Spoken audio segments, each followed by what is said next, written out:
Okay, good. Welcome everybody to our annual members meeting. My name is Marie Burnham.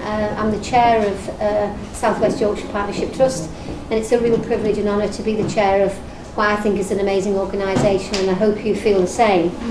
Today's session is about, for you as governors and members of the public, as much as us as a trust, to look over the last year and get the opportunity to see what we've been doing, see what we can improve on, what we're really good at.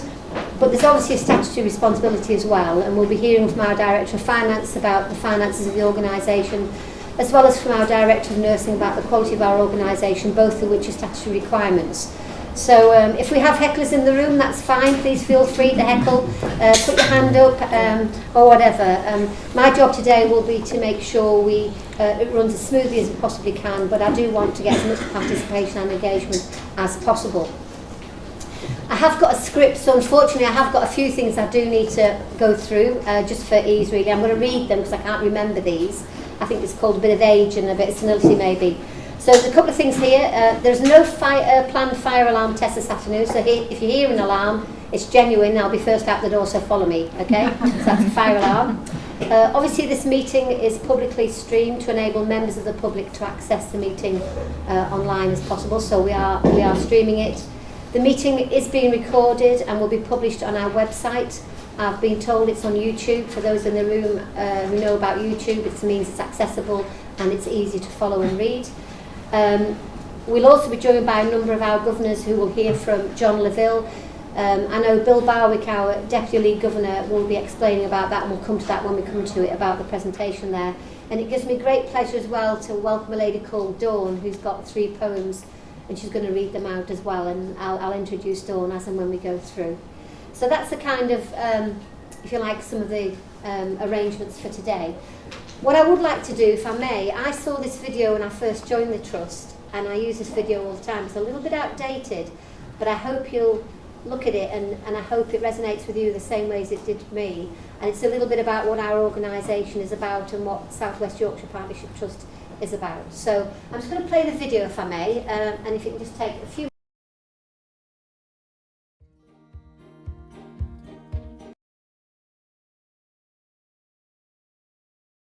At South West Yorkshire Partnership NHS Foundation Trustees, alongside people who require support for their mental health, a learning disability, autism, or their ongoing physical needs. We also run specialist hospitals for people with severe mental illness, older adults, stroke rehabilitation, and people with learning disabilities and autism. We aim to improve every day and provide outstanding physical, mental, and social care in a modern health and care system. We believe the people best placed to make decisions about services are those that are closest to them, and that everyone should have the opportunity to have a voice, feel involved, and be included. We have partnership in our title, and we believe that partnership with people are essential in all we do. As a whole community, through hundreds of conversations, we have launched a new strategy to reflect on this approach and find more ways that we can work together to involve people in planning, co-designing and improving health and care services that place the person first and in the centre. As a membership organisation, we invite our staff and people from the community to be our eyes and ears on the ground, and have a say and a vote in what we do. Part of the new strategy will be to increase our membership by making carers, families and the people who use our services more aware of this opportunity. Our workforce already contains many professional workers with lived experience of mental health, learning disability, autism and caring for loved ones. This experience makes them uniquely qualified to offer encouragement, assistance and hope to people who use our services. Supporting our workforce are over 200 volunteers who give their time in inpatient and community settings, working with our linked charity Creative Minds, providing recovery colleges and live well self-management courses, as well as offering spiritual support and befriending.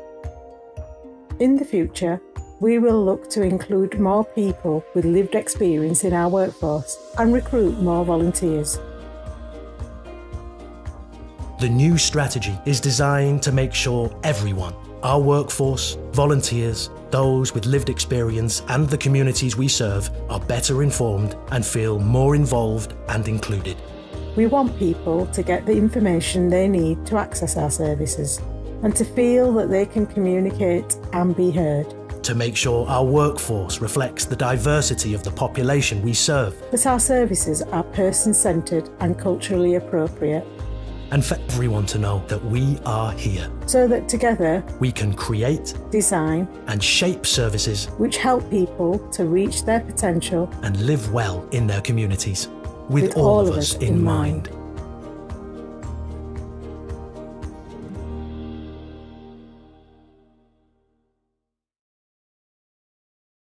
Because if that's not what we're about, then we shouldn't be here, any of us.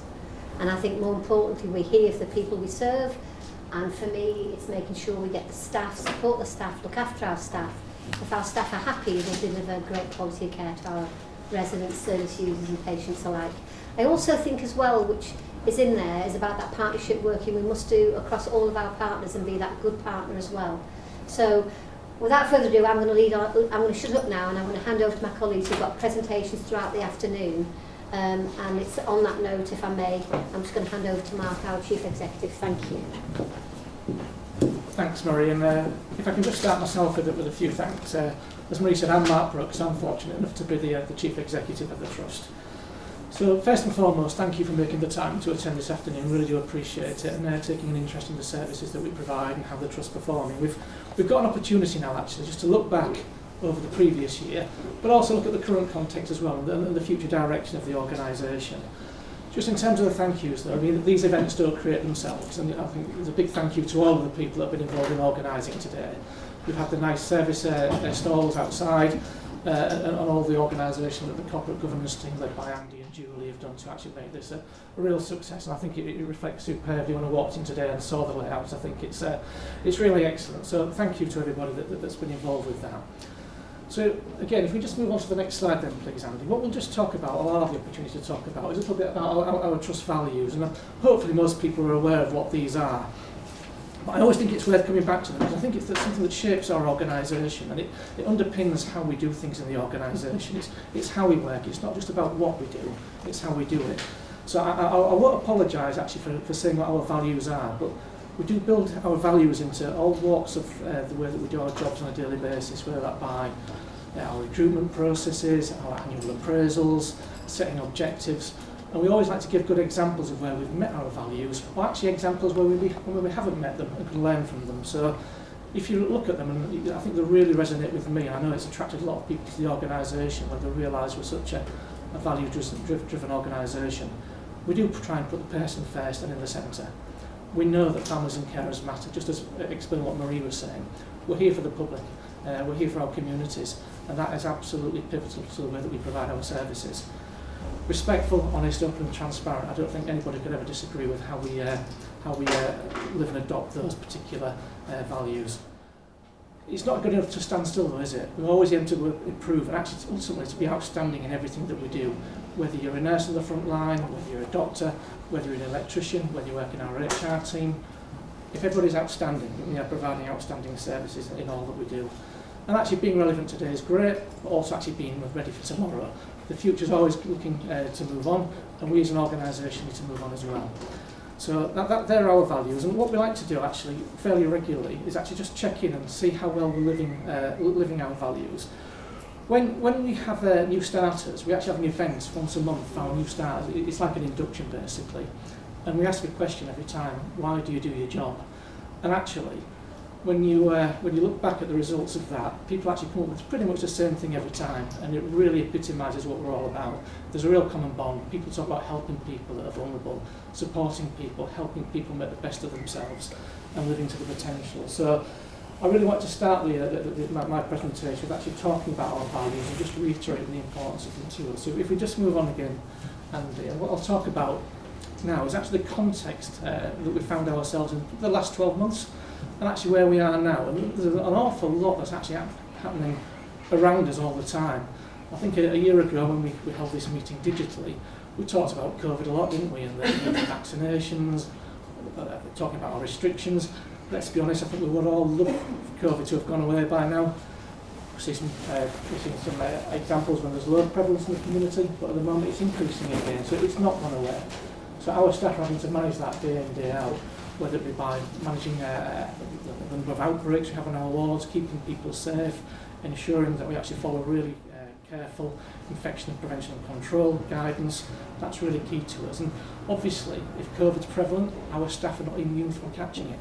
And that actually means more pressure on our inpatient wards in our services, because actually if our staff are ill, then it actually adds pressure to the services we're providing. What we have done really well over the last 12 months is actually led a vaccination programme. That's helping keep people safe. We're really strong at actually people taking the flu vaccination offer, but also actually the COVID vaccine as well, and obviously we're going to go into another wave of that with the current booster vaccination. I think one thing that really did happen during COVID, it really exposed the level of health inequalities in all of our communities. And I think we're all very familiar with that. So again, as background to the services that we provide, whether that's with our staff or the communities, it's something we're really conscious of. And we'll talk a little bit more about that in the coming slides, and actually what our trust approach is to it. And Salma, who we'll introduce shortly, will actually spend a little bit of time talking about addressing health inequalities. One thing we've definitely seen since the onset of COVID is different demand to what we had prior to the pandemic. In some cases it's higher, particularly with children and younger people. We're seeing much higher levels of referrals coming to our services, what we call our CAM services, so mental health services for children and young people. And we're also seeing what we call acuity, so the level of complexity and need is actually higher as well. And that's particularly on our inpatient wards. So again, that adds to the pressures and the demands placed in the organisation. It's a real credit to our staff that are actually continuing to provide those services every day in face of those challenges. In terms of staff, again, like I said just a few moments ago, our staff have not been immune from catching COVID, and actually neither are their families or their friends. So the pandemic's actually impacted everybody in every single way that it possibly could do, and looking after our staff health and well-being is really paramount to us. And again, Lindsay will talk a little bit later about some of our health and well-being offers that we have to try and keep our staff safe and ensure that they're well looked after. Marie talked about partnership working. There's been quite a lot of changes in the NHS environment recently. A year ago, integrated care systems, provider alliances, provider collaboratives, what do they all mean? What they actually mean is it's been a reshaping actually of how the NHS is organised. Ultimately, it's actually about working in partnership with our other organisations, whether it be NHS, voluntary sector, and actually trying to provide more seamless care, more joined up care to the communities that we provide care for. As we look at the moment, I think we're all very, very cognizant of the cost of living crisis that's taking place. That really does impact upon our own service users, it impacts upon our own staff. We might talk a little bit more later about some of the measures we're able to take just to soften the impact of the cost of living crisis on our own staff in particular. And the one thing I really do want to focus on actually, just at the end, and really we have a relentless focus on the quality and safety of the services we provide, and that is something we will not let up on. It's absolutely paramount to us that we are keeping our service users, our patients, as safe as possible and giving them the best possible care. So if we can just move on, please, Andy, to the next slide. I'll just talk a little bit. I won't dwell too much on this slide. It just gives you some numbers to give you an example of the scale of what we're doing day in, day out. So across the geographies in which we work, that'd be Barnsley, Calderdale, Kirklees and Wakefield, that's a population of 1.2 million. But if you look at the numbers, like 38,000 people every month actually we have contact with, providing mental health services to, 6,500 children and adolescent services, 26,000 people with long-term conditions. They're not numbers. They are people that are actually impacted by our care day in, day out. And that means our staff are supporting those people, their families and their carers. And I think that's the thing I really like to reflect on today. And it's a really big thank you to all of our staff who are doing that day in, day out and actually looking after the people who are often in really challenging personal circumstances, people who are maybe the most vulnerable, and we're providing that care day in, day out. So it's a really big thank you to all of our staff for continuing to do that. So again, if we can just move on, please, Andy. And I will talk a little bit about partnership working. So I did just mention the integrated care partnerships. Basically, we are part of 2 integrated care partnerships. That's across West Yorkshire and South Yorkshire. And that means we are working with other trusts to to actually provide the best possible care and linking in with other organisations, so that we're trying to do that in a joined up way and not acting as just purely individual organisations. If I just give a couple of examples of some of the things we've been doing in the last year or so. So we're in Barnsley today, which I think is really apt, because I think we're at the forefront of some really positive developments in Barnsley. We have an alliance with something called the Primary Care Federation, which basically is all the GP practices across Barnsley. We provide community health services and mental health services, and we're working with our primary care colleagues to say, okay, how do we best provide the care and what are our real priorities for helping improve care in Barnsley.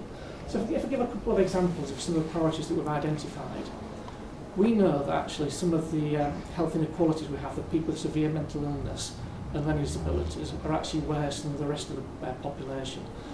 And something we can do to actually improve upon that is ensure that people get a regular health check, a physical health check, and from that we can actually then ensure that we get the appropriate onward referral and we're looking after the physical health as well as the mental health. So we've agreed with the Primary Care Federation that actually that will be a real priority for us to make sure that people with a severe mental illness or learning disability receive their annual health check.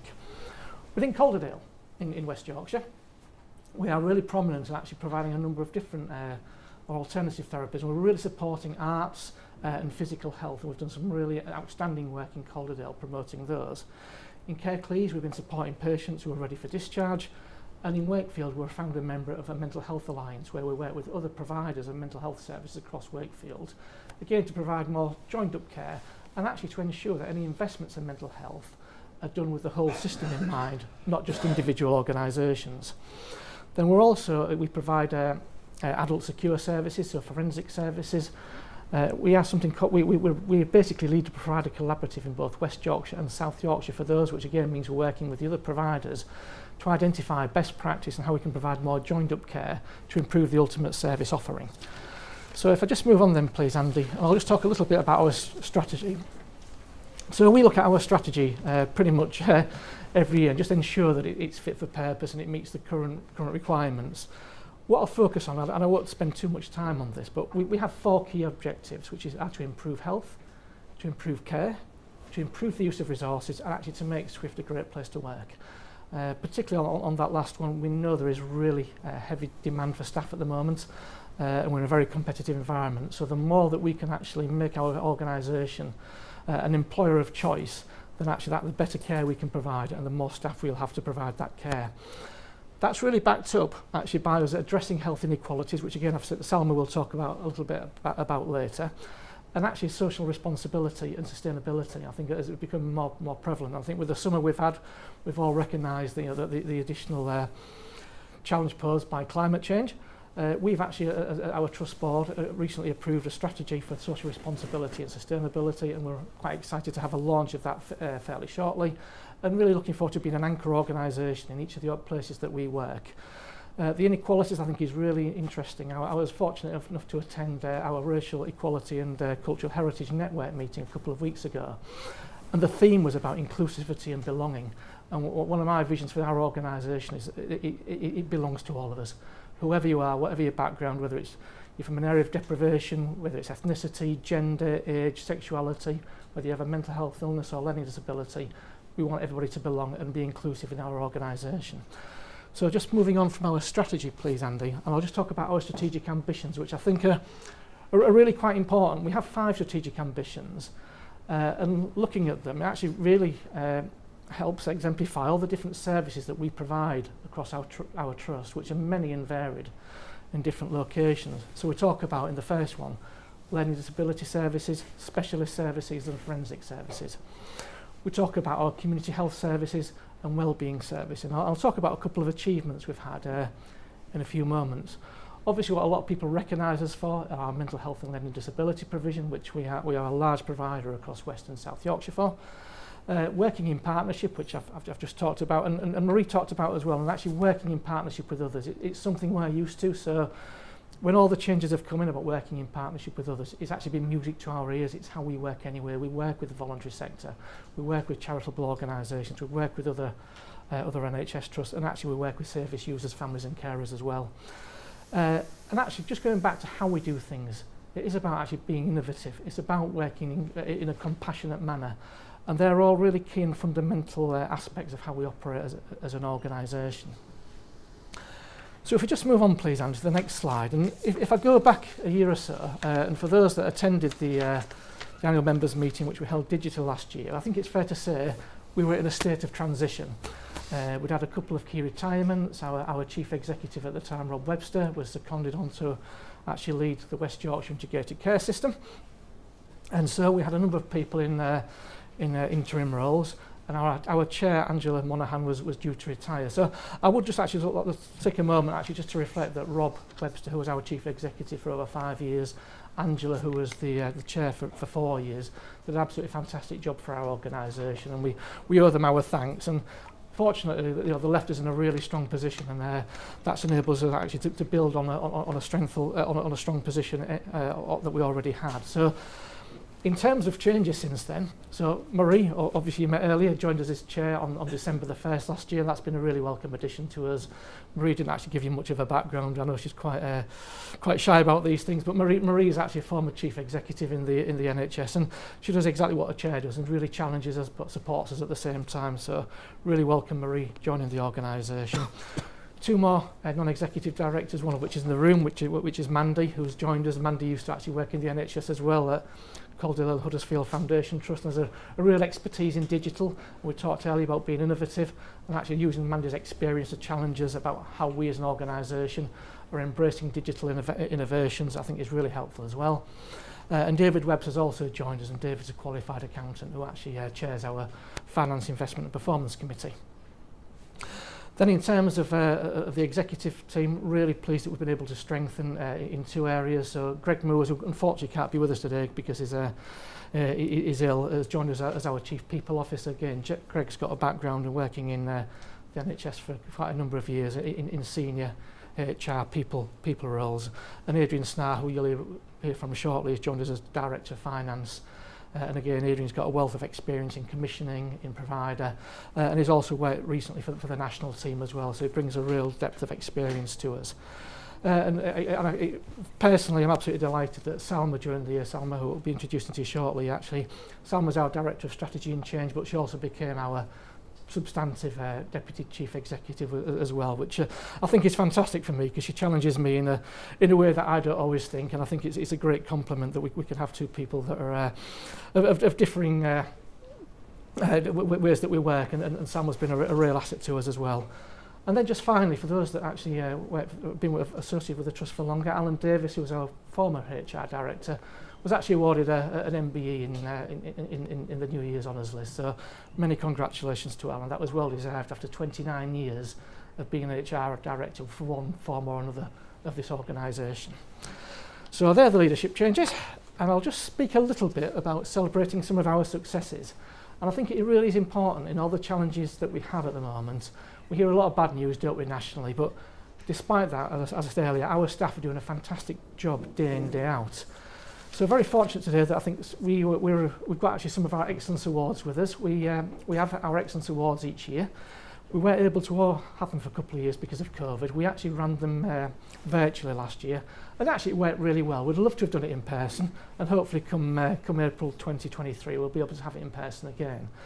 But when I actually looked at the list of winners and the nominees, again, it really illustrates the wide range of services that we provide. And I'm not going to embarrass anybody that's been in the room now and name them, but when I look at the teams that are winners or commended, our child and adult mental health services, our Barnsley speech and language therapy services, our equality and involvement team, our infection prevention and control team, our Live Well in Wakefield team. We had an occupational therapist win an award, and we had a lead nurse on a mental health ward, and they're just some of the examples. We gave awards for the Lead of the Year, the Rising Star, Outstanding Achievement, COVID Response, and there was a special award from the Chair and Chief Exec as well, and it was really quite an inspiring evening, even though it was done virtually. And actually just reading the nominations and actually seeing the reaction of people was, I really would encourage people, if you get the opportunity to attend next year, please do so. And if not, you can always watch and follow social media as well, just to see the fantastic examples that people are doing to look after the people in our care. Other examples of success, and these are just such a small proportion of the many that we have. Our Barnsley Tissue Viability Team actually won an award, not just nationally but internationally as well. It's a recognised international team. Our smoking cessation services, actually we provide the services in 5 geographies in Yorkshire, the 5 geographies with the best stop smoking rate, so real credit to those services as well. We like to think we get everything right, but we know we don't. Sometimes things go wrong. When something goes wrong, we have a serious incident investigation process. That's been accredited by basically the Royal Society of Psychiatry, so it's recognised as good practice in how we learn from incidents. So again, some real good examples of successes there. So I think just finally for me, I'm just going to dwell a little bit on the next slide, which is looking forward and what our priorities are. And these are our priorities for this year. So I talked a little bit earlier about how we set our objectives and what our objectives are. What we then look at is actually, well, what are our priorities for actually making sure we can deliver on those objectives? That's probably quite hard to see, so hopefully you've got paper copies. But if I just give you a couple of the examples of what our priorities are for this year, it'll give you a flavour of where we focus a lot of our efforts. Health inequalities is a really key issue for us. I mentioned earlier, there's a report called the Leader Report, which basically looks at the lives and deaths of people with a learning disability. People with a learning disability typically, on average, live 20 plus years less than the general population. The most recent report actually demonstrated that 49% of those deaths in last year were preventable. We as an organisation, we as a system, we need to do much better and really improve upon that. I talked earlier about sustainability, and again I say we've got a real key objective about how can we as an organisation contribute to the sustainability of our services, the sustainability of our communities, and actually the sustainability of the organisation. We have a relentless focus on quality and safety, and we will leave no stone unturned in making sure that we can deliver the best possible care. That's what our communities deserve, and that's what actually we are trusted to deliver. So again, it's a really key priority for our organisation. We won't always get there unless we improve, and I think keeping that one-eye improvement is absolutely fundamental to how we work. And we've trained a number of staff in improvement techniques. And we actually, within our teams, we really encourage people to look at how they can be outstanding in their own teams and make a whole series of small improvements, which actually collectively will make a massive difference to the service we provide. We have priorities around digital innovations and actually using digital innovations more than we've done in the past. And let's be honest, where would any of us been without Microsoft Teams the last 2 or 3 years? There are lots of new ways of working there as well that our teams have adapted to in different services to make sure they can meet our service user requirements. Estates, how we use our estates and facilities now is different to prior to the pandemic.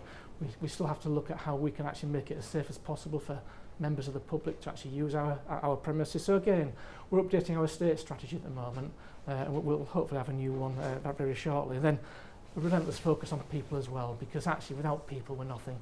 If we don't actually engage with the communities we work in, if we don't actually treat our people well, they won't work for us. The more we have a motivated a future-focused workforce who really care about the service that we're providing, the better our services will be. So that just gives you a flavour of some of our priorities for this year. So there will be an opportunity for questions at the end. I know we've received some already. So without further ado, what I'd like to do now is just introduce Salma Yasmin to us. As I said, Salma is Deputy Chief Executive and also our Director of Strategy and Change. And Salma's going to talk a little bit more about our improvement process, innovation and inequality. So over to you, Salma.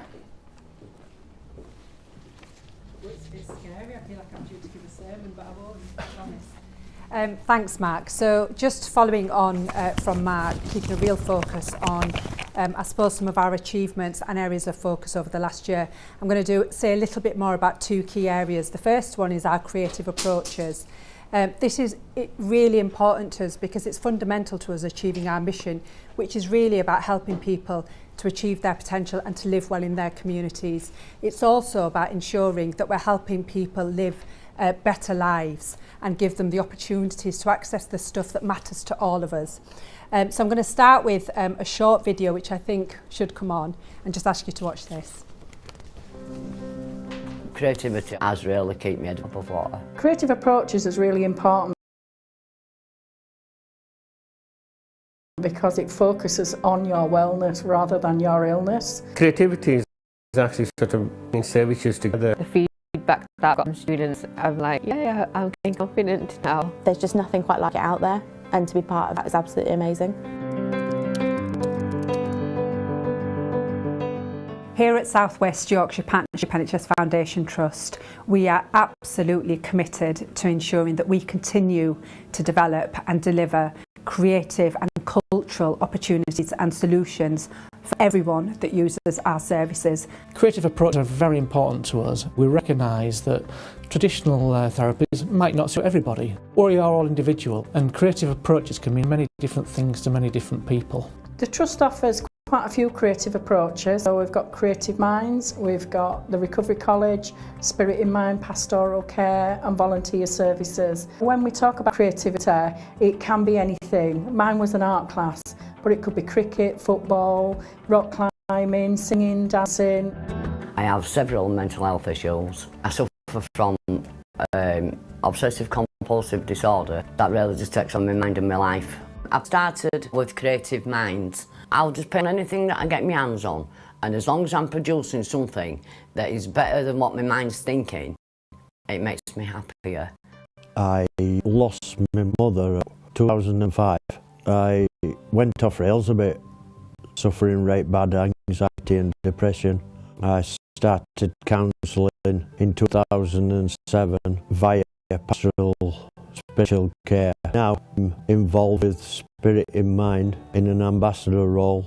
Since working with Spirit in Mind, I picked up new skills, new tips on how to deal not only with my mental health, but other people that's coming into chapel. The Mental Health Museum starts and opens up discussions around mental health. The museum is about the history of Wakefield Lunatic Pauper Asylum. It houses a world-renowned collections of artefacts. We try to engage with the service users here, and the idea of that is actually sort of bringing them in and sharing some of the objects. Creativity actually brings a lot of people together. Conversation can take place between the consultants and the service users, and they have honest discussions. Peer support workers, to me, it's people that have lived experience of mental health problems. I co-facilitate 3 peer support groups a week. They are for mum and their babies. I offer them holistic tools and offer ideas of how you can stay well. I think sometimes people feel as though they've bounced around the mental health system. With ladies that come under us, they feel like they're finally understood, and I do think peer support plays a large part of that. I had a breakdown in 2019, no medication or therapists were working, and I got introduced to Recovery College at Barnsley. I spent 18 months volunteering, helping people, and then in 2022 I became employed as a peer support worker. I do a netball session, which is my favourite. Difference for me is there were people there who had been through the same situation as me. It was easier to talk to them than it was to talk to other people who had not been through that situation. I've got bipolar and I get severe mood swings. I've got Wakefield Recovery College, and that kind of keeps me focused. I sometimes hear voices, and I've written a poem about the voices, and all that kind of stuff really helps me. The vision for the Trust is to join services up, but also to look at prevention, get people before they get really ill. Let's look at creativity right from the start of a person's journey. Nationally, creative health is seen as a priority now, I think, with the National Centre for Creative Health. And Creative Minds and SWYPFT should take a great deal of credit for that. They've demonstrated that these approaches make a real difference. Overall, it's had so much positive effect on my life. It makes me feel so happy when I create something good. I love it. I love that. I've got something else to love.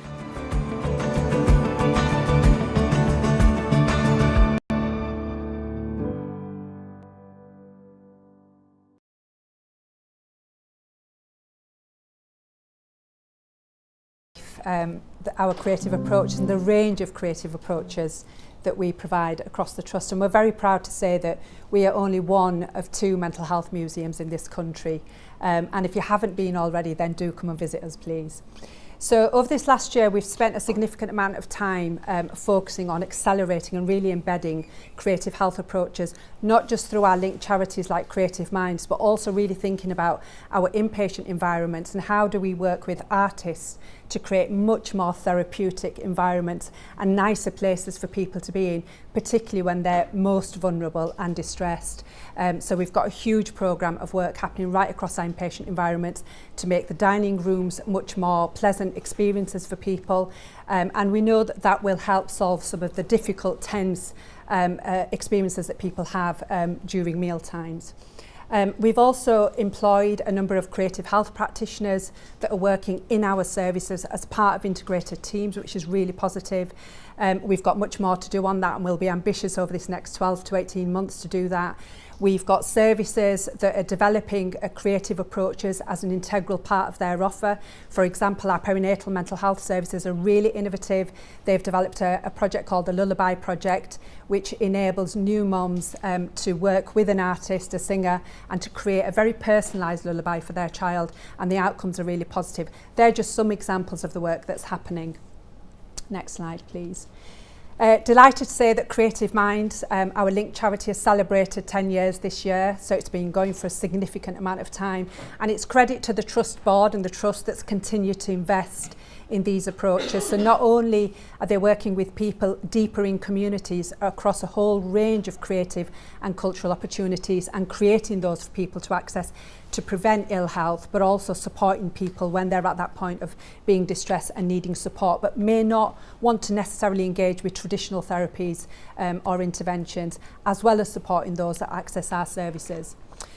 Delighted to say that Creative Minds is only one of 8 organisations that have been selected to be part of the European Reimagining Community Healthcare Initiative, which will mean that we'll be able to influence and shape, particularly in Europe, what creative and cultural offers might look like, and that's quite exciting.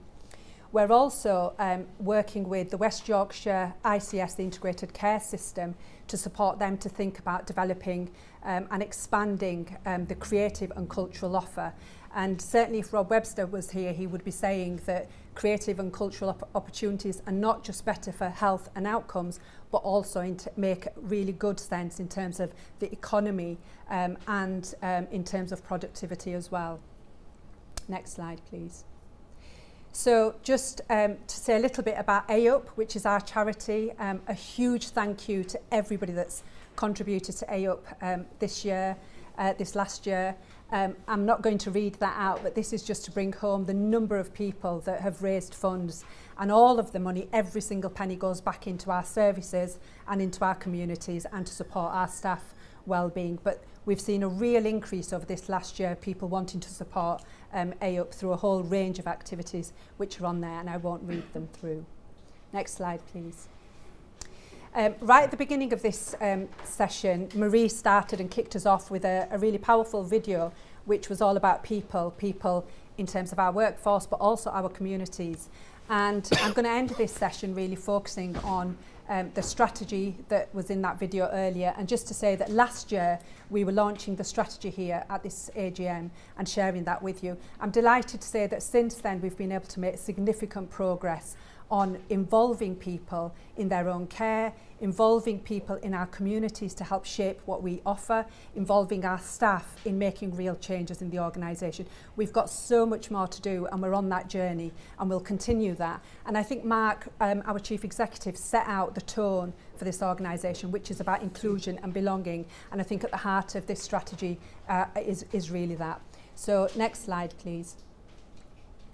So we've done a huge amount of work thinking about groups and community groups that might need some additional focus and emphasis, and we've done a huge amount of work thinking about women's mental health, men's mental health, thinking about the diversity agenda in terms of ethnicity. How do we make our services much more sensitive? How do we address issues for our workforce that they might experience, and really making sure that we're thinking over this next 12 to 18 months about having a diverse and representative workforce, and we have got much more to do on this.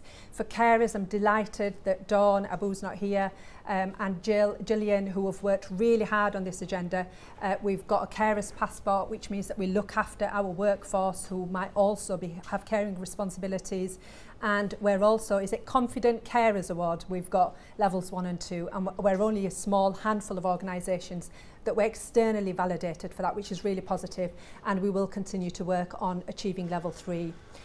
We're doing a huge amount around disability, and we need to do more. This is an area that we absolutely need to get right. We provide services, but more than that, we also need to make sure that our staff who have got disabilities feel supported and able to continue and stay in work. And we've done some work around that. We've now got a policy that ensures that their rights and their needs are fulfilled, but we've got more to do on that. And I think that should be it. Next slide. So that's it. So I suppose I'm closing this session to say that we're on a journey with much of this, but the heart of what we do is deliver outstanding care to people and look after our staff. Thank you, Thanks, Salma. Marie. Thank you, Mark. Thank you, Salma. I think that hopefully giving people an overview of what we've been doing over the last year. The next session, if I may, I'm just going to bring Dawn in. Dawn wants an introduction. Just come up. Do you want to come up, Dawn? Dawn is a campaigning poet and an artist who's working with spectrum people. And I think Dawn's got 3 poems to read, but she's going to do 1 poem now and then a couple later on. Is that right, Dawn? She doesn't want the lectern. You just want to stand there and you're going to read your poem for us, aren't you? Good lass. Okay, go ahead. This poem's called The Lighthouse. I will be your light when you're in the dark struggling with your mental health issues. I feel your sadness, I totally understand. I myself have been lost in the dark, looking for that light that will guide us through. I will listen without judgment. I will catch you when you are falling. Please reach out. Don't face these battles alone. I'm here. I truly care. When the light seems dim, look out for me. Know that I'm always there.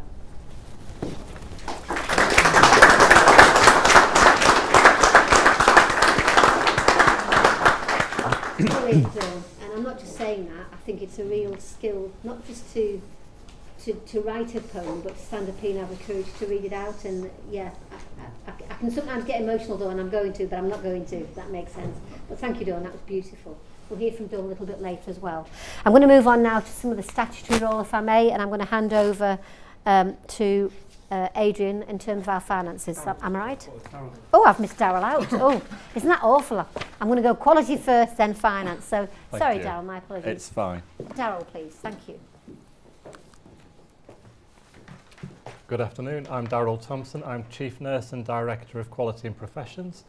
Mark's already made reference to our relentless drive on quality, and this is about how we describe and report our performance around quality each year. So moving on to the next. We have the headlines of our CQC inspection. We were last inspected back in May 2019. As you can see, we are recognised to be good as an overall rating, and 12 of our core services were also rated as good. So importantly, we were rated as good for well-led, caring, effective and responsive, and requires improvement for the safe domain. So an awful lot of that can be, for organisations, can be around staffing levels, that kind of aspect. We had 13 quality priorities for the year before, and these were continued through into our quality account for 21-22. That was largely driven by our focus on COVID. Clearly that was preoccupying us, and Mark mentioned our focus on infection prevention and control. Our core focus throughout that time was maintaining a safe service.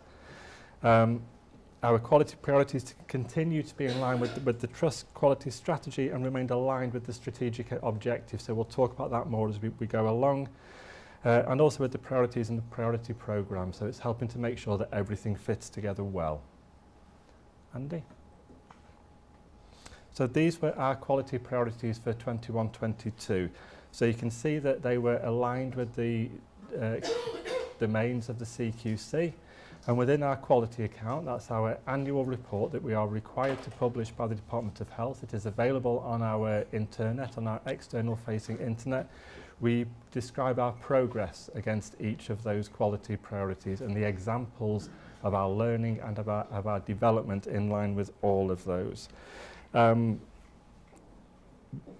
Mark's mentioned some of the accreditation schemes that we've had national accreditation for aspects. We've also done accreditation schemes internally on some of our awards. As an example, we focus on the Friends and Family test, and we report our performance on that later in this presentation. Mark's also mentioned our workforce, so clearly whatever we can do to support our current staff and to improve our staffing will also be a focus. Likewise will be waiting times. We know nationally with NHS providers there's a significant focus on waiting times. That is also a focus for us to allow access to our services.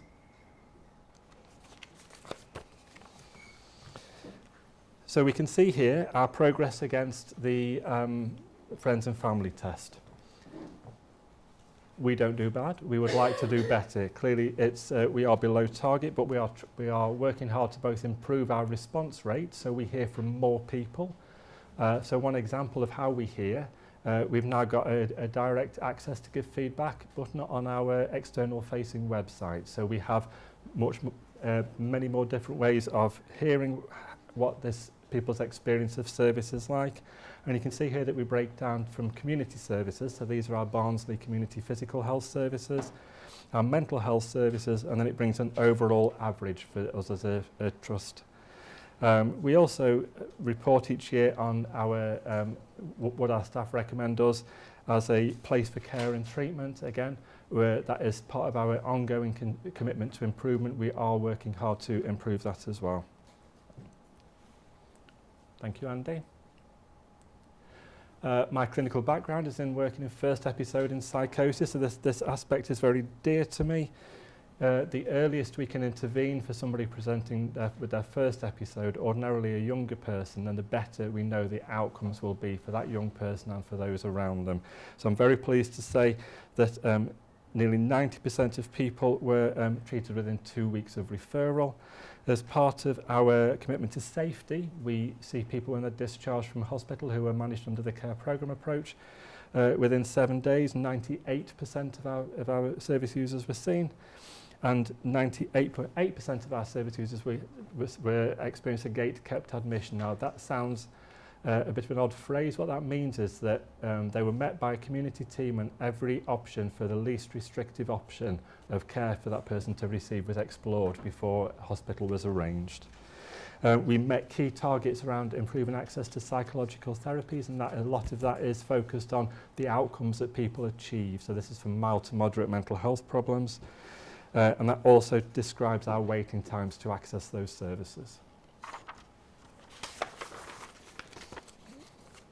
Salma's talked about our continuous approach to quality and how we are committed to focusing that on the people at the front line, the people who are in receipt of services and those at the point of providing services are ordinarily the best place to improve. We've got the All of Us Improve structure where people can share ideas and seek support around improvement ideas. We don't think that QI fits with any defined team. It is about recognising that we all have a role around QI, no matter where we are in the organisation. And we do have the nationally recognised training underpinned by the Institute for Health Improvement to ensure people have those skills to be able to take those steps. Thinking of our next steps for quality, our quality priorities for the coming year are in the quality account. They are aligned with the strategic priorities. So we have in particular, we've got 3 this year. We've got safe and responsive care, we've got the equality and inclusion and equity, and we've got the health, safety and well-being of staff. And that's allowing frontline colleagues to use the data and their learning from their own teams to drive improvement under any one of those headings and report it through into next year's quality account.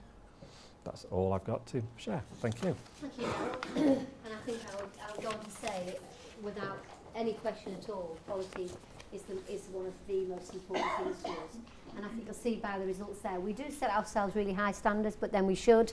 We're a good organisation, but we do need to be outstanding, and that's our endeavour to be that as we move forward. So thank you for that, Darryl.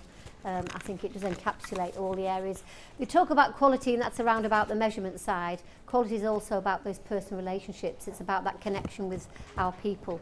And as I say, it's an integral part of what we do as well. So thank you for that, Darryl. The other statutory arm we do need to talk about is finance. And with this, I'm going to hand over to Adrian. Thank you. Thanks, Marie.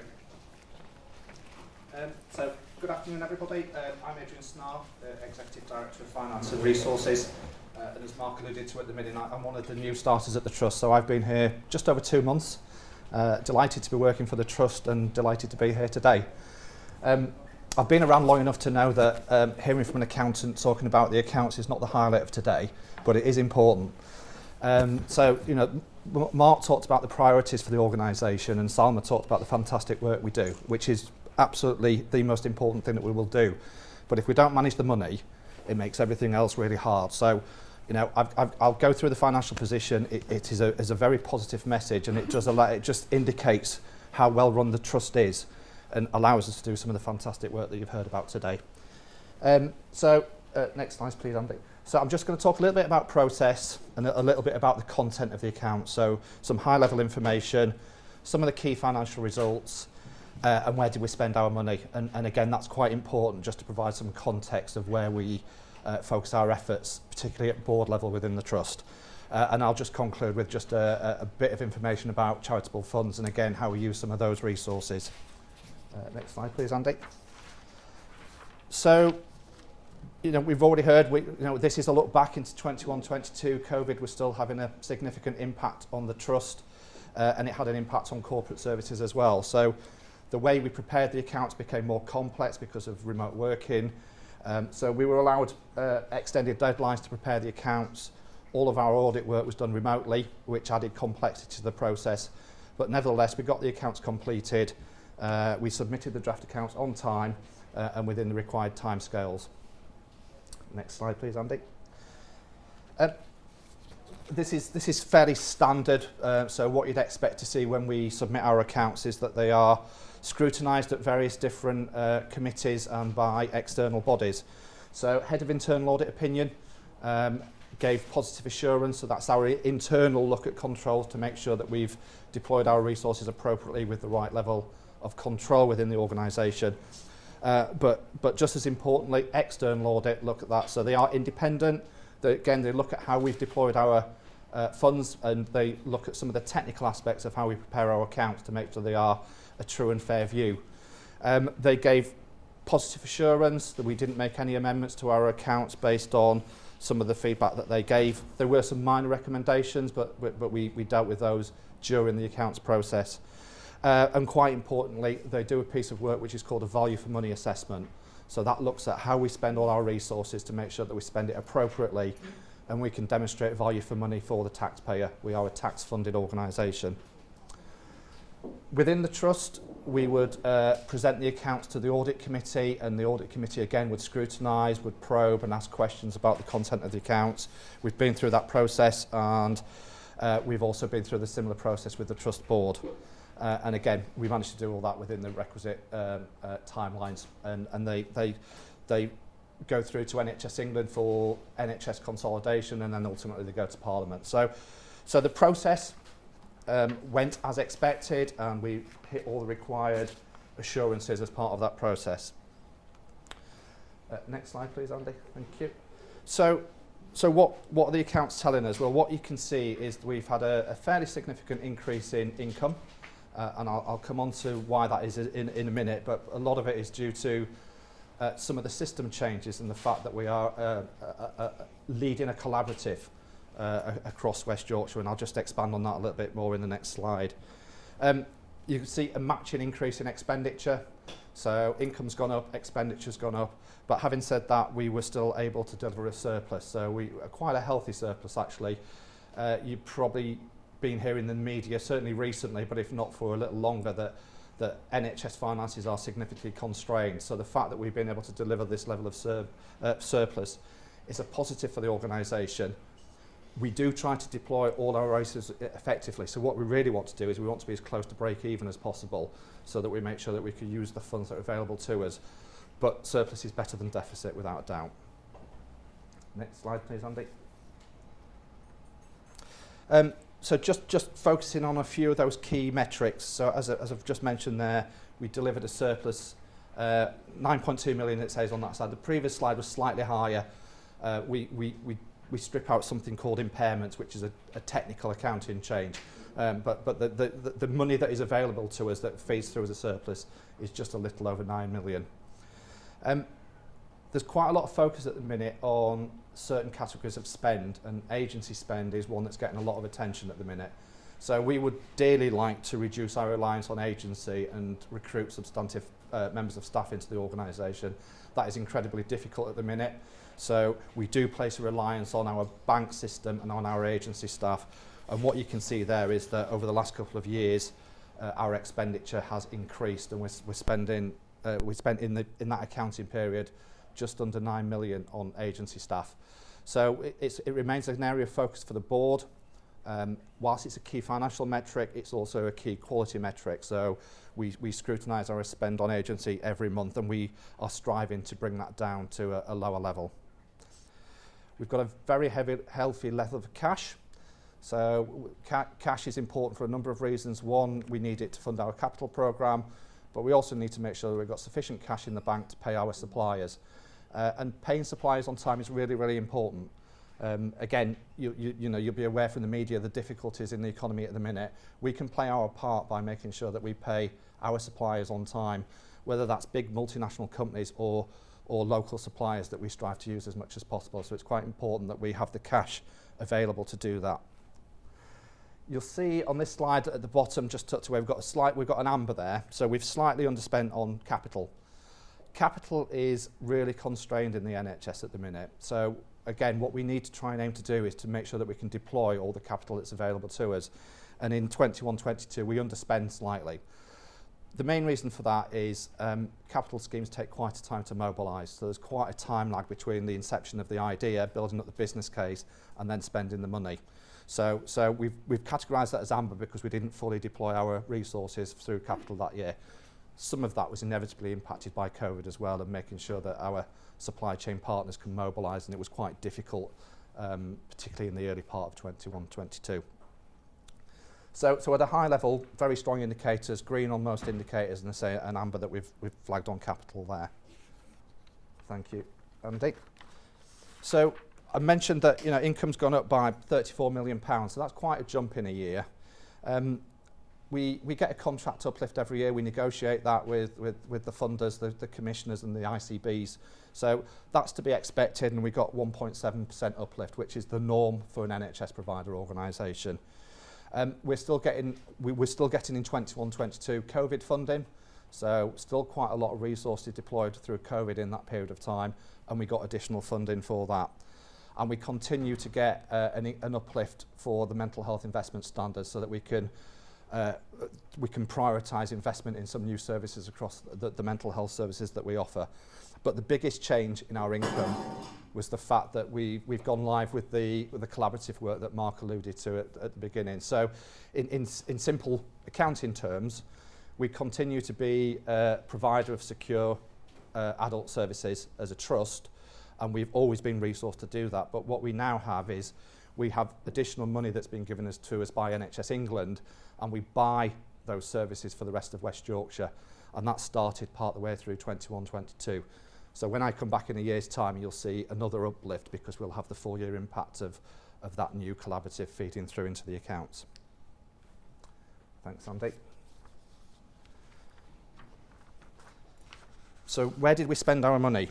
I know we're going to hear from about workforce in a minute, but our workforce is our greatest asset, and from a financial point of view, it's where we spend most of our money. So 74% of the income we get into the organisation goes back out to the staff that we employ, and that is significant. And so, some of the challenges that we face around managing our finances is to make sure that we can match the money to the workforce we need to deliver the services. We've continually trying to recruit the staff that we need within the organisation, but as I just mentioned, we on occasion rely on our bank staff and on agency, so that makes up the full complement of our workforce. Bank's fairly stable. We've got a lot of people within the trust that volunteer to do extra shifts or move from part-time to full-time to complement the bank. But as I mentioned, we are having to rely quite heavily on agency staff at this point in time to make sure that we can continue to run our services safely. Thanks, Andy. Oh, sorry, I was out of sync on the slide there.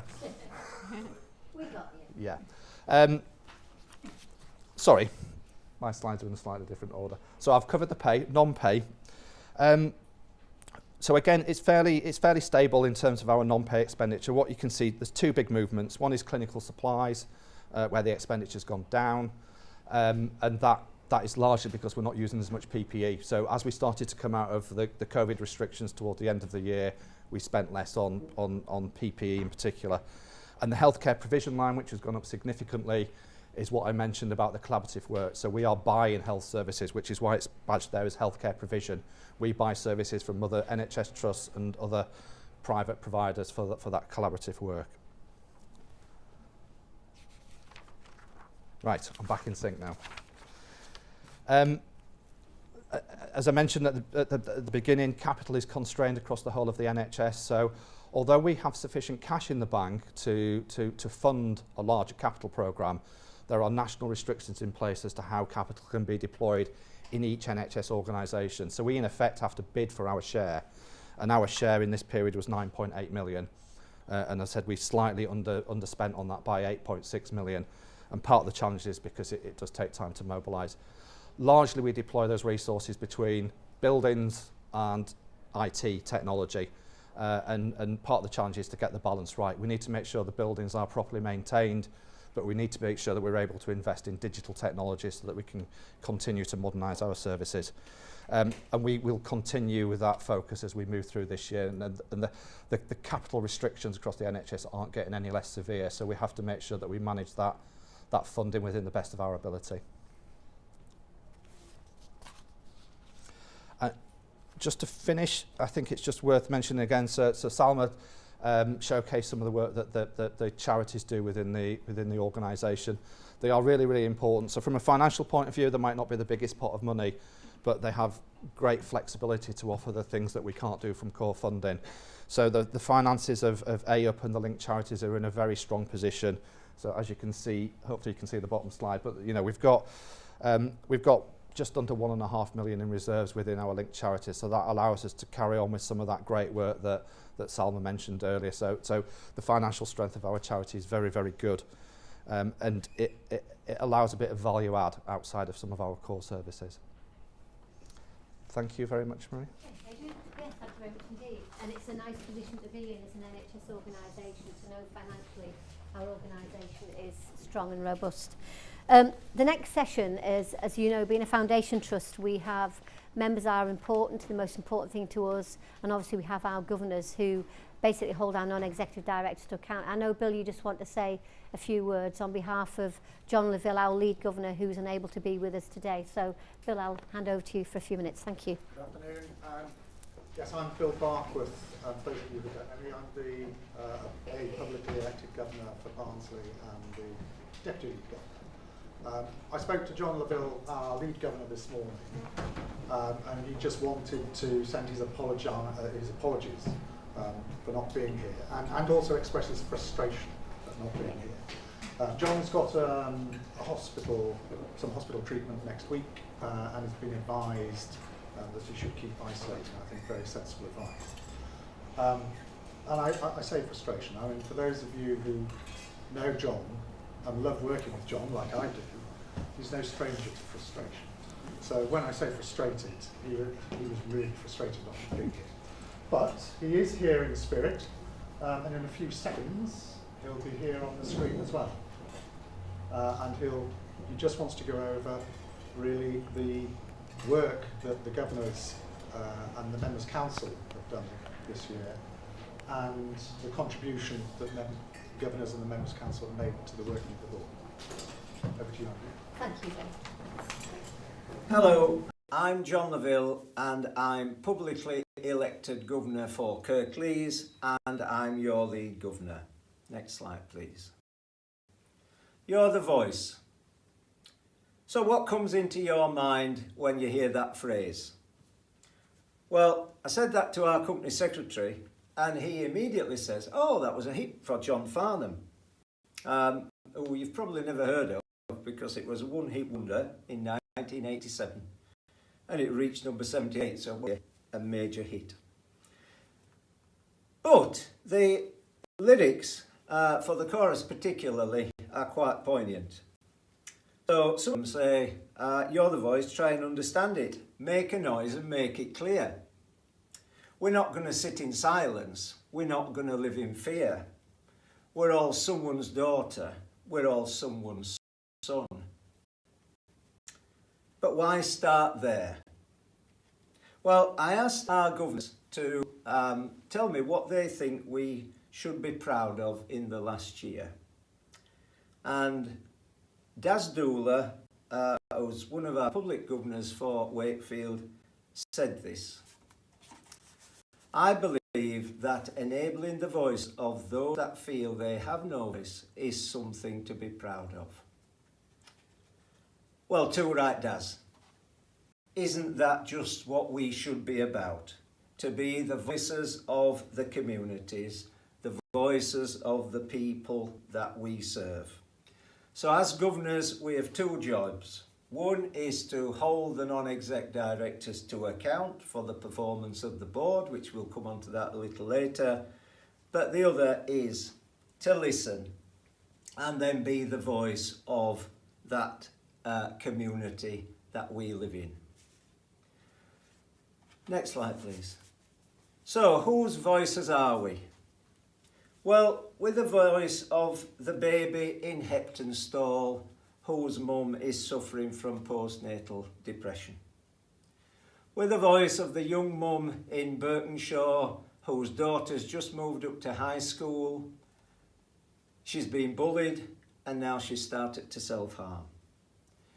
We're the voice of the veteran in Stocksbridge who's got post-traumatic stress disorder. We're the voice of the young people in the 5 towns who have learning difficulties and are terrified what the modern world will demand of them. We're the voice of the alcoholic in Barkisland who also has a drug habit, but there's no dual diagnosis service to help that individual. We're the voice of the grandad in Sisset whose dementia has got much worse since his wife died. The voice of the pensioner in Staincross who is waiting for the district nurse to come and dress their wounds. The voice of the middle-aged lady in Charleston Common who's been a bit anxious for a few years, but now that's got really bad and she's started to develop psychosis. We're her voice. We're the voice of the family in Hull, whose son is in one of our forensic wards in Fieldhead. The voice of hundreds of people who go through our recovery colleges on the way back to a normal life. You get the drift, hopefully. We're the voice of 1.25 million people in those 4 locations. It could be you, it could be me, it could be your next door neighbour. You could be old, you could be young, you may have a disability or not.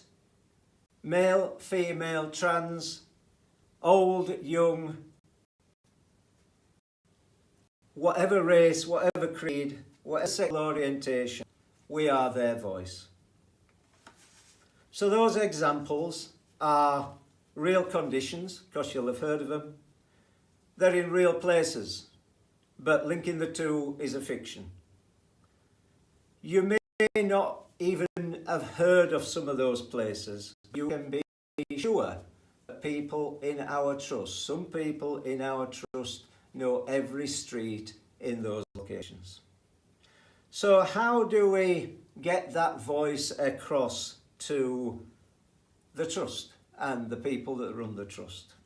Well, this next slide shows our Members' Council structure.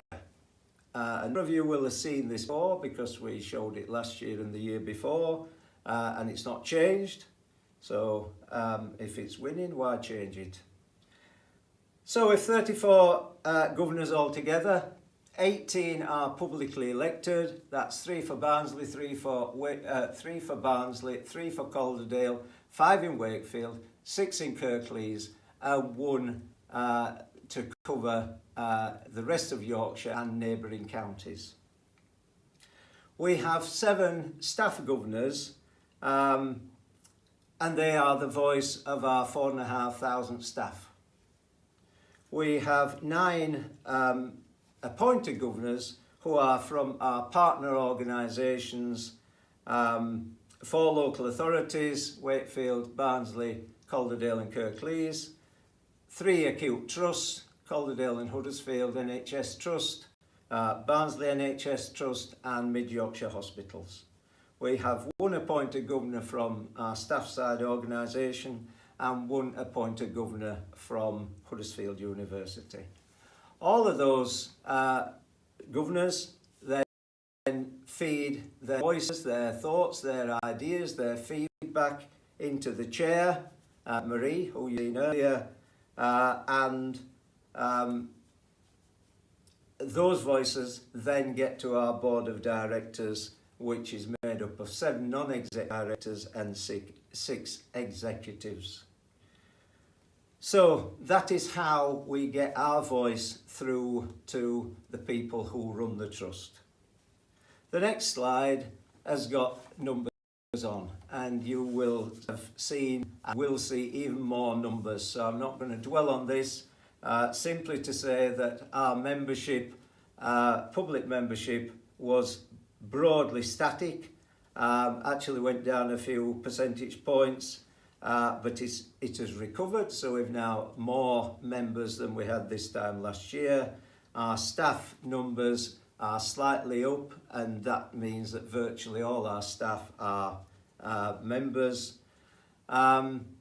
What is disappointing, you'll see at the bottom, is the participation in our elections, and the turnout in our public elections is like 4.7%, and our staff turnout is like 9.7%, which, to be honest, is just rubbish.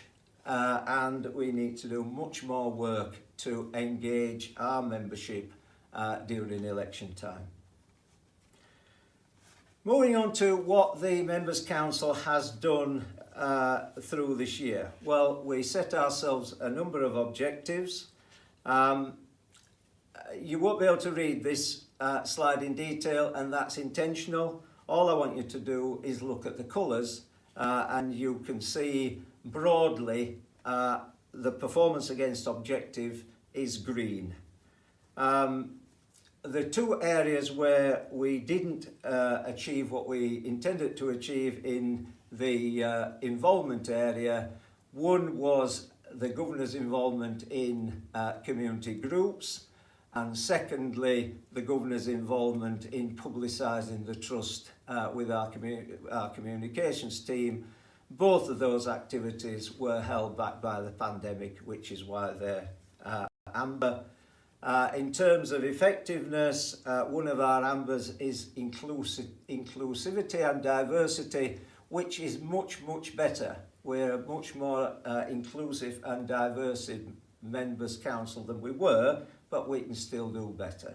And the other amber is governor attendance at trust board meetings, which are meetings held in public but not public meetings where governors can attend, or the public can attend, but not say anything. So we have developed more meaningful ways for the governors to get their message across to the exec.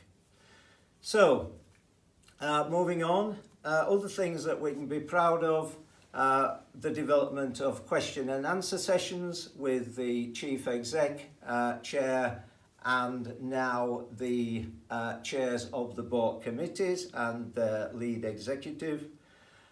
We can be very proud of the fact that we have instigated and driven rewrites of trust letters, the initial letter that someone receives telling them about their appointment, etc., and the discharge letter, both of which were quite cold, and we've rewritten those, or together with obviously colleagues in the trust, we have rewritten those, and those are now much more user friendly, and we can be proud of that.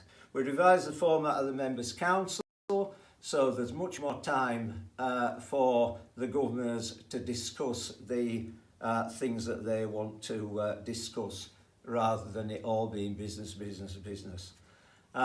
Very proud of our staff and volunteers through the pandemic particularly. We've played our part in recruitment and we've recruited a new chair, a new chief exec and some new non-exec directors, and I think we've done pretty well in those recruits. We've improved our training for governors and again thanks to the Trust for the support in that area. And a personal thanks from me to the governors for all the hard work that they've put in through the year, because it's many are volunteers, so it's all done in our own time, and as I said, a number do work particularly hard, so thank you to all the governors.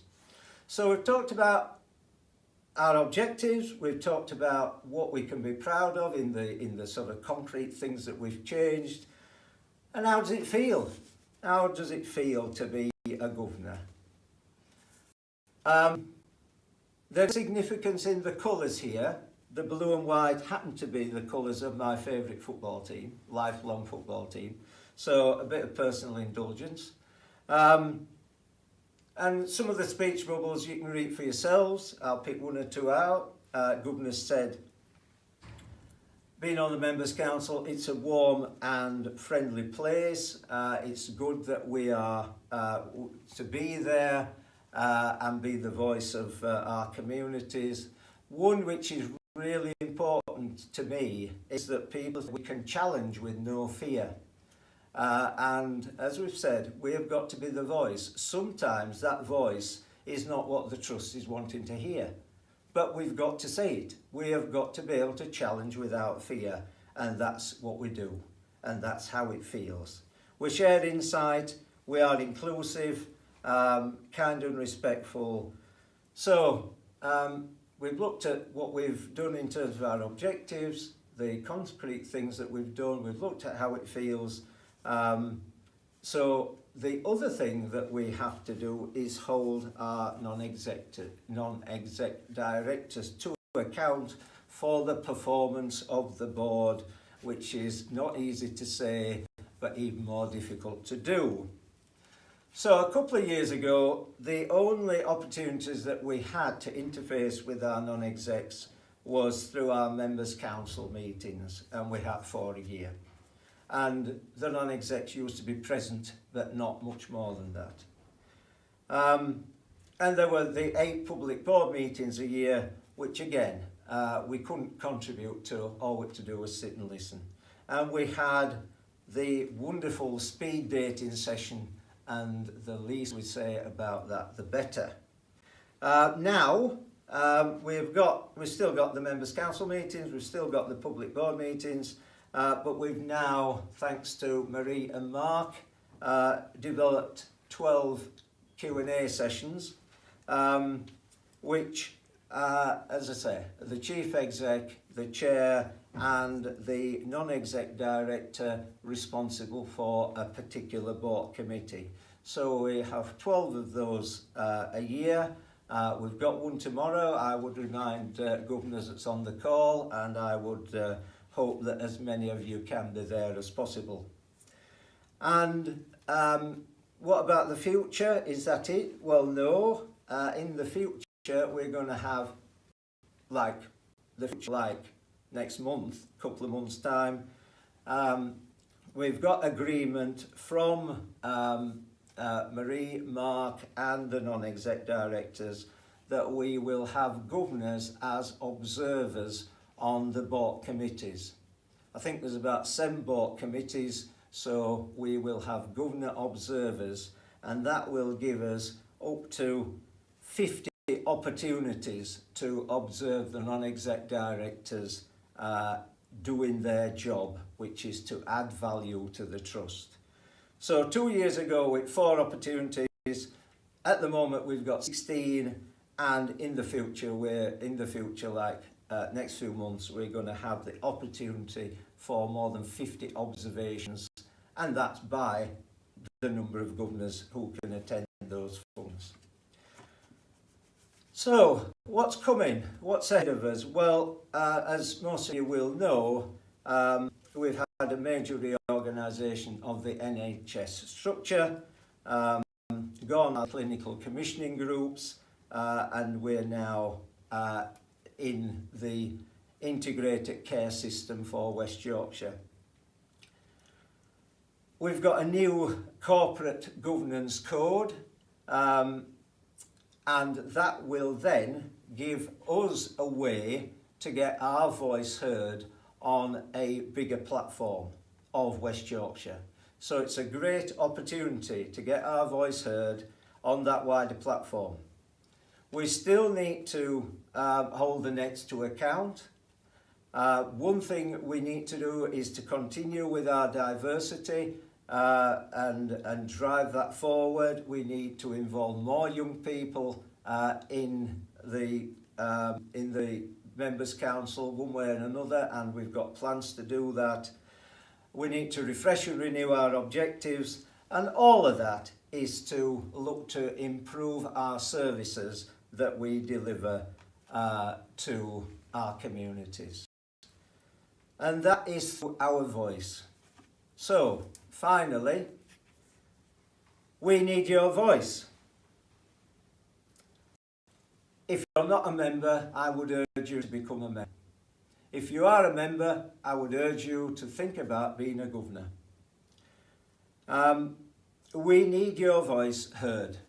All the people that we've talked about in all those different communities, we need to hear from you. So if you're not a member, please become a member. If you are a member, think about becoming a governor. The details of how to do that are on the screen, or talk to our membership stand in the other room. We need your voice. So thank you for listening. Sorry that I couldn't be with you in person. Enjoy the rest of the afternoon. Thank you.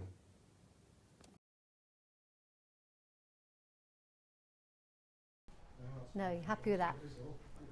I think for me, it's a beautiful thing when your lead governor talks about the trust the way they do. And I think for me as well, all governors and members, as you know, they don't get paid for doing that. And I think therefore it's done for the right reasons. And that's why they're so important for me as chair, for our non-exec directors, and indeed for our whole executive team. And I think I can't say to anybody in this room today, if you're a governor or indeed a member, you know, on behalf of myself as chair, thank you very much indeed, because your contribution is invaluable and it's needed, and that voice is needed. So thank you for that. To finish this session, if I may, I'm just going to invite Dawn up. Dawn's got two poems that I know she'd like to read. One is Dear Me and the other one is Take My Hand. So over to you, Dawn. Thank you. A lot of us probably do this. I do this a lot myself. It's called Dear Me. Dear me, you need to stop putting yourself down. You need to start believing in yourself. You've got so much to give. You show others empathy and kindness, but not to yourself. Dear me, you're not a bad person. It's not your fault. You've been let down, treated so badly. Dear me, please hang on to hope, because you're beautiful inside and outside.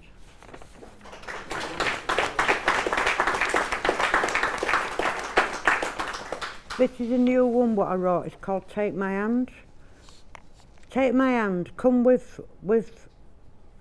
take my hand, come with me out of dark place where we hide, and let's go towards the light together. We can support each other, as being lost in the darkness is torture. A place of overthinking, feelings of worthlessness, lost and alone. Let's go towards the light, to a better place, a place where we belong. In the light we can create changes for others who are lost in the dark, alone with the stigma. Come with me out of the dark place where we hide, and let's go towards the light together. It's a place where we are wanted, a place where we are loved, a place where we belong. I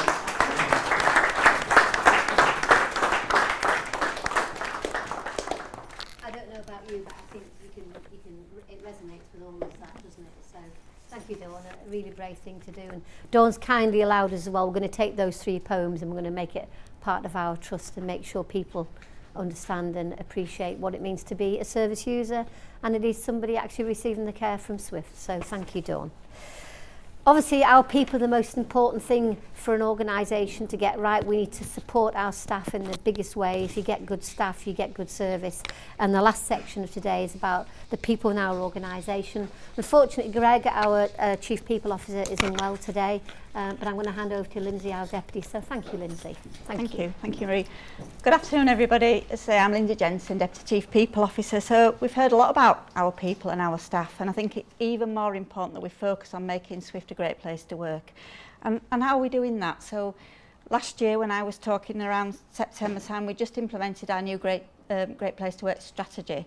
And out of that wasn't just something that we looked at internally in the organisation, went out and we spoke to over 500 staff to say what's important to them, what would make SWYPFT a great place to work. And what they told us were these 5 pledges. So they said they want to feel safe.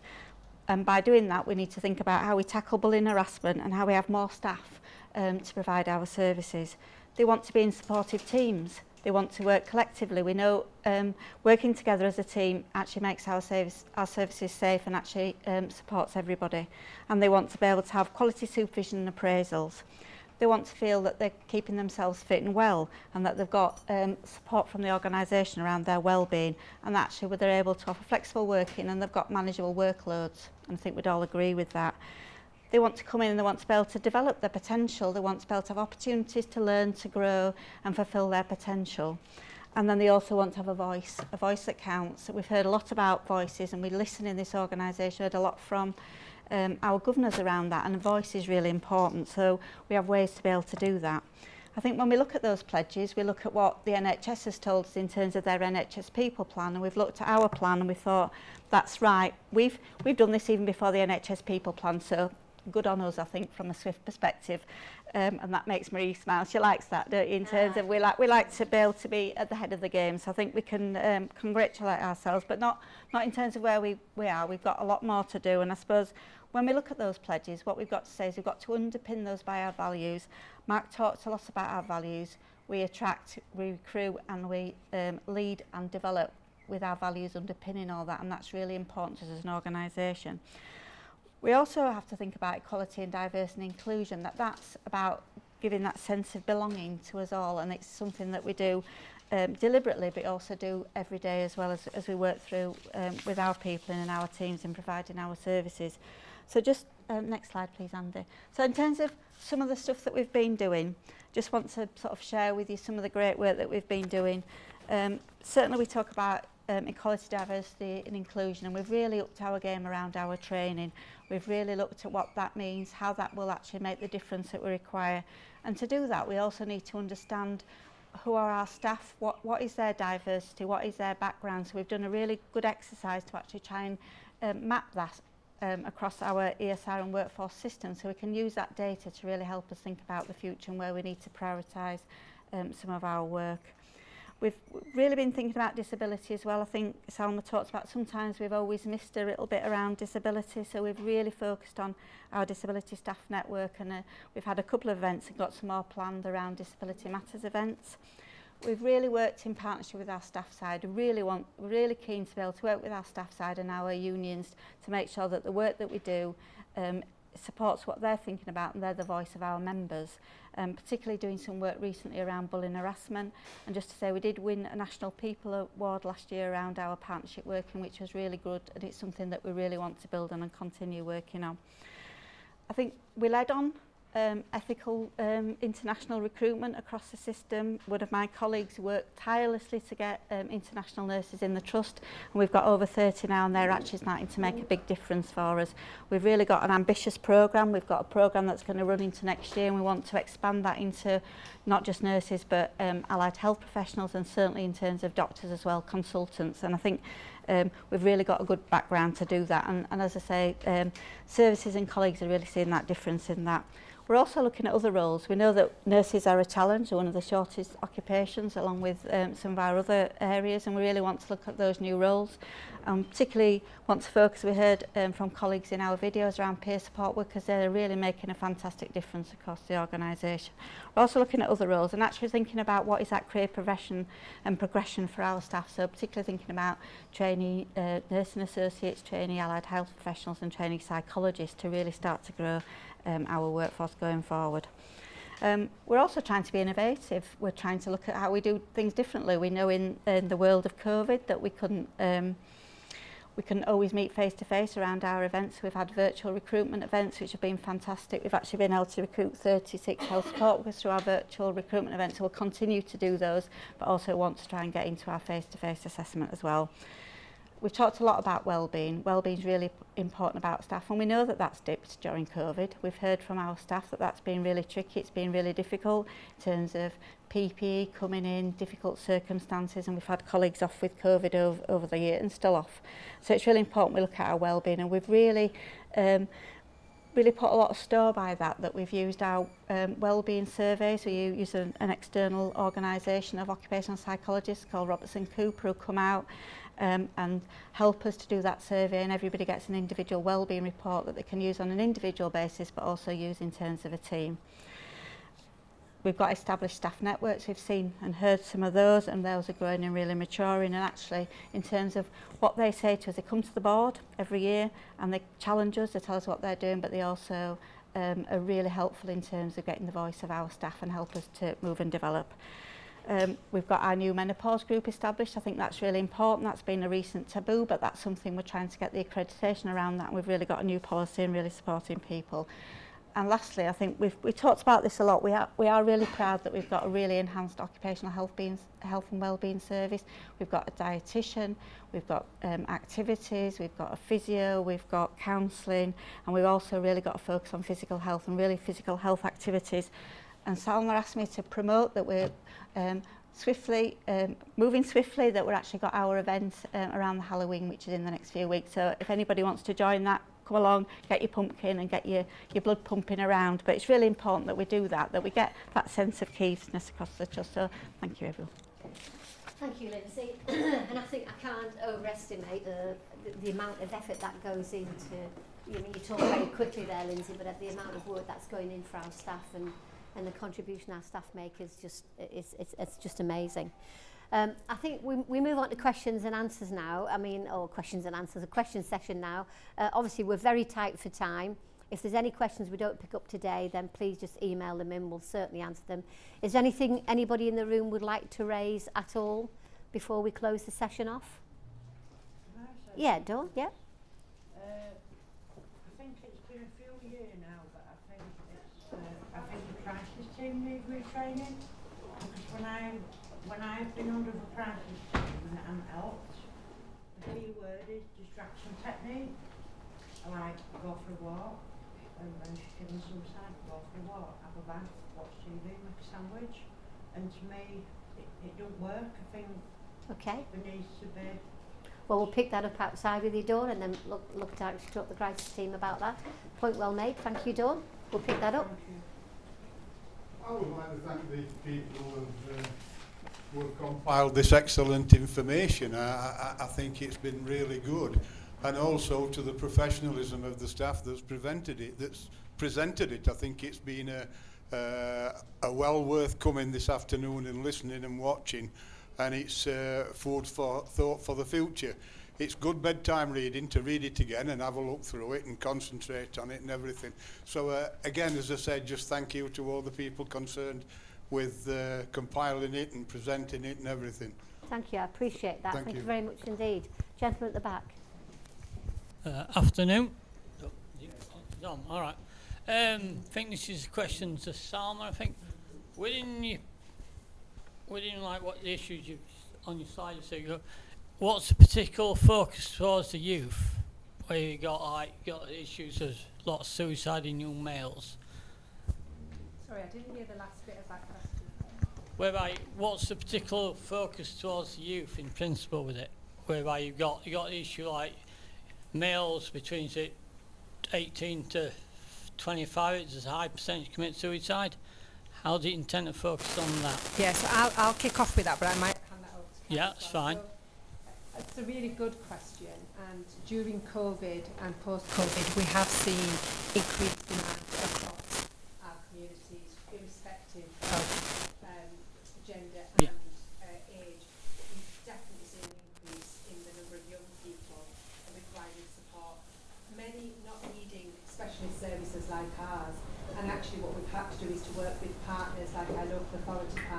schools and others to try and develop the right support in schools and in their normal environments. But we've definitely seen an increase in the need for support. We've seen an increase in the number of suicides, and that's nationally. But there's definitely an increase in the number of people needing support earlier than before COVID. I don't know if you want to add anything else. I don't know if that can help you. No, it's good, yeah. Thank you. Yeah. Okay, are there any more questions today, or are we all happy with that? Yeah. Obviously, for me as chair of South West Yorkshire Partnership Trust, I can just say on behalf of myself, I would like to say a massive thank you to my non-exec colleagues who I know are in the room today, and my executive colleagues. I've worked in the NHS now for over 35 years, and it's not very often I'm impressed, I'll be honest with you, I'm difficult to impress. I've been in SWYPFT now since December last year, and I absolutely love this trust. I love its values, I love what it stands for, and I think we've got a great board. I also think with John Laville and Bill and members and our governors, I think we've got a real strength in numbers to actually hear that silent voice, to make sure we provide what we can provide to the best we can provide it as an organisation. And I am very, very proud to be chair of this organisation and this trust. And I hope our executive team, our non-exec colleagues as well, as a board, I hope you feel confident you have a good board and we have good staff, and we will endeavour to do that as best we can to provide the best we can moving forward.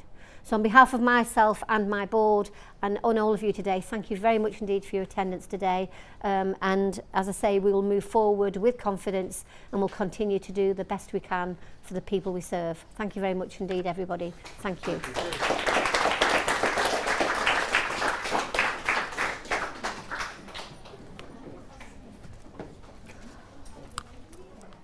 I should have said actually, and it's not being recorded now, Rowan has tried to capture, is Rowan our artist? Yes.